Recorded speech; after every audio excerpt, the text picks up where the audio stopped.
नमस्कार बंधुरा केमन आছেন সবাই স্পেশাল রান্নাঘরে সকলকে স্বাগত জানাই। আজকে আমি বানাবো আলু পটলের রসা, যা কিনা লুচি, পরোটা, রুটি, ভাতের সাথে খেতে খুবই ভালো লাগবে আর খুব সহজেই বানানো যাবে। চলুন তাহলে দেখে নেওয়া যাক আজকের এই ভিডিওটি।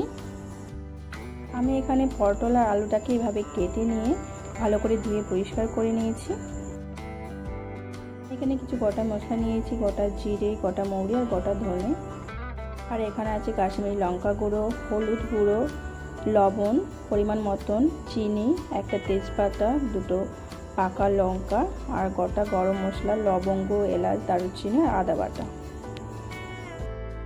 এখানে নিয়েছি দুটো মাঝারি সাইজের টমেটো পেস্ট। এরপর আমি কড়াই গরম করে এর মধ্যে দিয়ে দিলাম সরিষার তেল। তেলটাকে ভালোভাবে গরম করে নেব। দিয়ে এর মধ্যে আমি দিয়ে দেব কেটে রাখা আলুর টুকরোগুলো। দিয়ে আলুটাকে ভেজে নেব।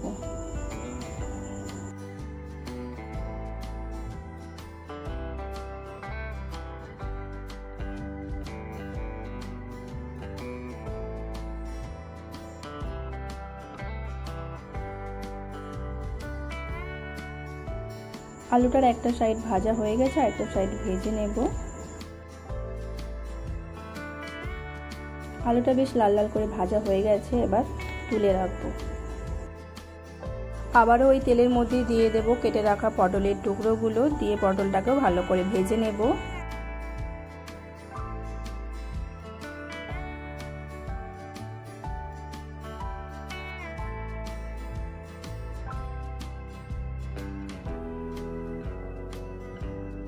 পটলটা ভালো করে ভাজা হয়ে গেছে, এবার তুলে রাখবো।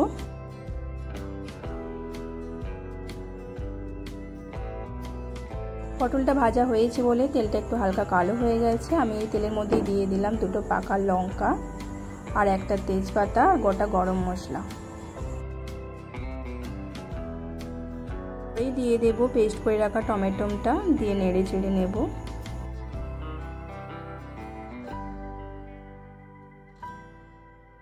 ভালোভাবে নেড়ে চেড়ে নিতে হবে যাতে টমেটোর কাঁচা গন্ধটা না থাকে।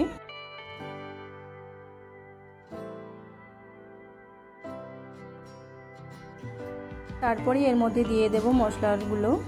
দিয়ে মশলাগুলোকে ভালো করে আমি মিশিয়ে নেব।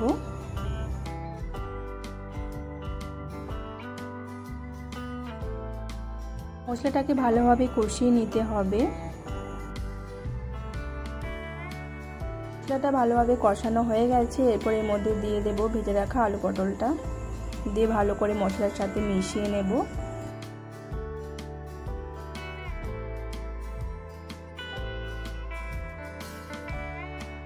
ভালো করে আলু পটলটাকে মশলার সাথে কষিয়ে নিতে হবে।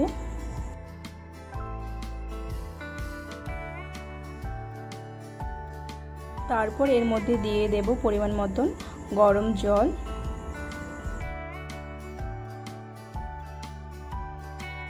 দিয়ে জলটার সাথে ভালো করে সবকিছু আবারও মিশিয়ে নেব।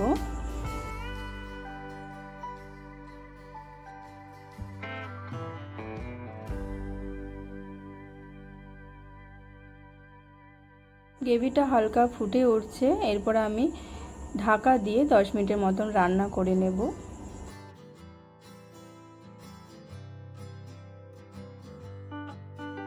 10 মিনিট পর আমি ঢাকনাটা খুলে নিয়েছি। হালকা একটু নেড়ে চেড়ে নিয়ে দেখে নেব আলুটা সিদ্ধ হয়েছে কিনা।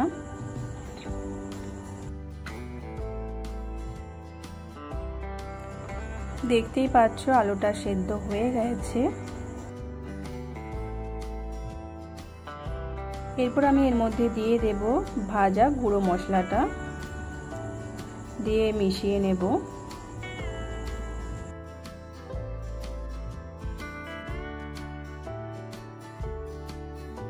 ভালোভাবে গুঁড়ো মশলাটাকে দিয়ে মিশিয়ে নিতে হবে।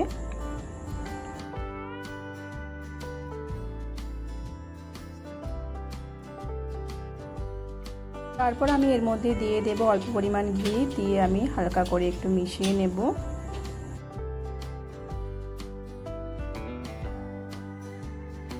মিশিয়ে নিলেই তৈরি পরিবেশনের জন্য আলু পটলের রসা।